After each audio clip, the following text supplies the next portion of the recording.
Social psychology के सभी विद्यार्थियों को नमस्कार।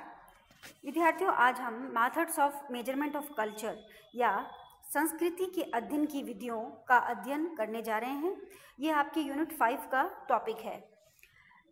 पिछले अध्यायों में हमने संस्कृति का अर्थ और संस्कृति के प्रकार का अध्ययन किया था।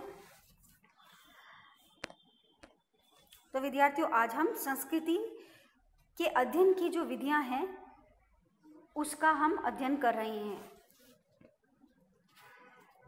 संस्कृति के अध्ययन के लिए समाज मनोवैज्ञानिकों ने कुछ विधियों का प्रतिपादन किया है और वे विधियां जो है वह इस प्रकार हैं। पहली विधि है क्षेत्र विधि या फील्ड मेथड। इस विधि में अध्ययनकर्ता उन व्यक्तियों के साथ रहता है जिनकी संस्कृति का वह अध्ययन कर रहा है। तो अध्ययनकर्ता या ऑब्जर्वर जो है उस ग्रुप के साथ रहेगा जिस ग्रुप का वह अध्ययन कर रहा है। वह उनके व्यवहारों का प्रेक्षण घर, बाहर तथा अन्य जगहों में करता है। तो जो ऑब्जर्वर होता है वह संस्कृति के जो व्यक्ति हैं उनका अध्ययन हर जगह करता है, चाहे वह घर पर हो, बाहर हो या अन्य जगह पर हो। वह इन व्यक्तियों के शादी, विवाह तथा अन्य सामाजिक कार्यक्रमों में एक अध्ययनकर्ता की हैसियत से भाग लेता है तथा उन सभी के व्यवहारों का एक रिकॉर्ड तैयार करता है। इस तरह से इस विधि में अध्ययनकर्ता एक सहभागी प्रेक्षक के रूप में कार्य करता है।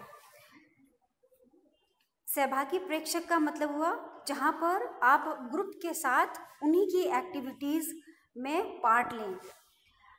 व्यक्तियों के व्यवहारों का अध्ययन करने में वह प्रेक्षण विधि जो है वह हुई ऑब्जर्वेशन मेथड। तो ऑब्जर्वेशन मेथड के साथ साथ वह साक्षात्कार का भी प्रयोग करता है जो कि इंटरव्यू मेथड है। नेक्स्ट मेथड जो है कल्चर को या संस्कृति को अध्ययन करने का, वह है क्रॉस कल्चर मेथड या क्रॉस सांस्कृतिक विधि। इस विधि का प्रयोग मूलतः कुछ सीमित संख्या में चुने गए समाज के संस्कृतियों का आपस में तुलना करने के लिए किया जाता है। ये जो विधि है वह कुछ स्पेसिफिक संस्कृति होती है उनकी तुलना करने के लिए किया जाता है। इस विधि का मुख्य उद्देश्य चुने गए विभिन्न संस्कृतियों के बीच समानता तथा अंतर पर प्रकाश डालना होता है। तो इस विधि का मुख्य क्या उद्देश्य है कि संस्कृतियों के बीच जो समानता है और जो अंतर है उस पर प्रकाश डालना।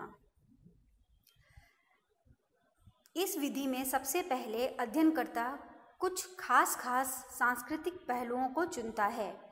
तो जो सांस्कृतिक पहलू अध्ययनकर्ता को उचित लगते हैं उनको वह पहले चुनेगा और उन्हीं पहलुओं पर चुने गए समाज के संस्कृतियों की तुलना करता है और उन्हीं पहलुओं को लेकर वह संस्कृति में जो डिफरेंस है या उनको कंपेयर करता है।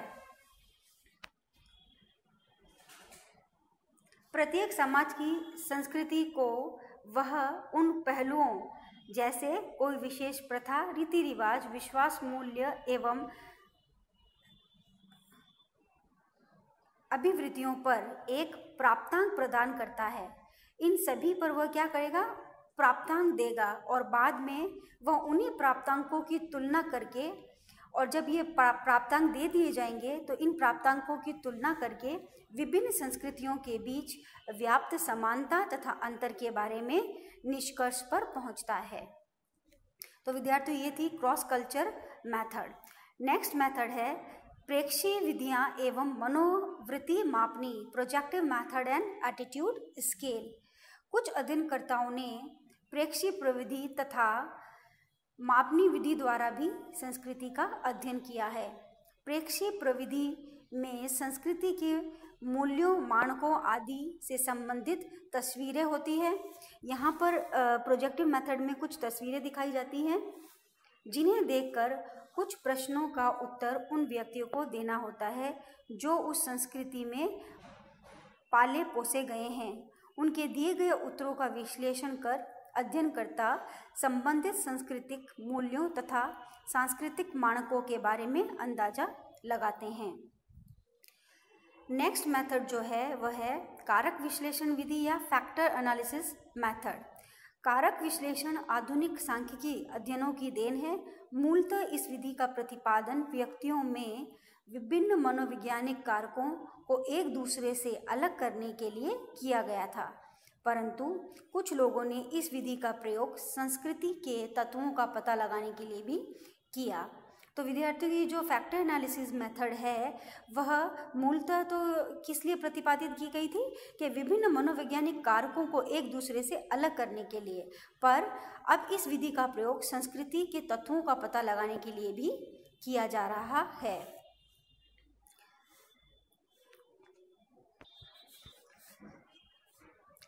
कारक विश्लेषण एक जटिल सांख्यिकीय विधि है। जो फैक्टर एनालिसिस है वह एक स्टैटिस्टिकल मेथड है जिसमें सहसंबंध के आधार पर कुछ प्रमुख कारकों का पता लगाया जाता है। तो कोरिलेशन के आधार पर यहाँ हम क्या करते हैं, कुछ फैक्टर्स का पता लगाते हैं। इसको प्रतिपादित करने वाले कैटल थे। तो कैटल ने 1949 में इस विधि का प्रयोग कर संस्कृति के कुछ विमाओं का पता लगाया। तो कैटल ने कुछ डायमेंशंस बताई संस्कृति की इस मेथड के द्वारा। इस अध्ययन में उन्होंने 69 राष्ट्रीय संस्कृतियों में से 2 चरों पर विभिन्न जीवन संबंधी घटनाओं स्रोतों से आंकड़े इकट्ठे किए और इस पर उन्होंने 2556 अंतर सहसंबंध ज्ञात किए। इस अंतर सहसंबंध के आधार पर उन्होंने कुल 12 कारकों को अलग किया जिसे उस संस्कृति विशेष की प्रमुख विमा या डायमेंशन माना गया। तो उन्होंने 12 जो फैक्टर्स या कारक थे उनको अलग करके संस्कृति का एक डायमेंशन माना।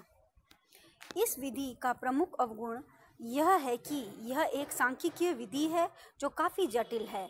तो ये जो फैक्टर एनालिसिस है वह एक स्टैटिस्टिकल मेथड है और यह काफ़ी कॉम्प्लेक्स है। यह इसका अवगुण है जिसके कारण इसका प्रयोग हर परिस्थिति में संभव नहीं है। विशेषकर जहाँ चरों की संख्या अधिक होती है वहाँ इस प्रविधि का उपयोग करके कम समय में किसी निश्चित निष्कर्ष पर पहुँचना संभव नहीं होता है।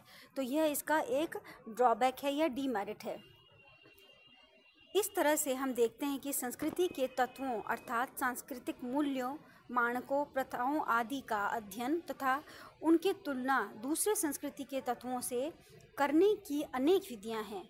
इन विधियों में से प्रथम 3 अर्थात क्षेत्र विधि, विषय विश्लेषण विधि तथा क्रॉस सांस्कृतिक विधि अपेक्षाकृत अधिक महत्वपूर्ण है। तो विद्यार्थियों, आज आपने संस्कृति को अध्ययन करने के लिए विभिन्न विधियों का अध्ययन किया।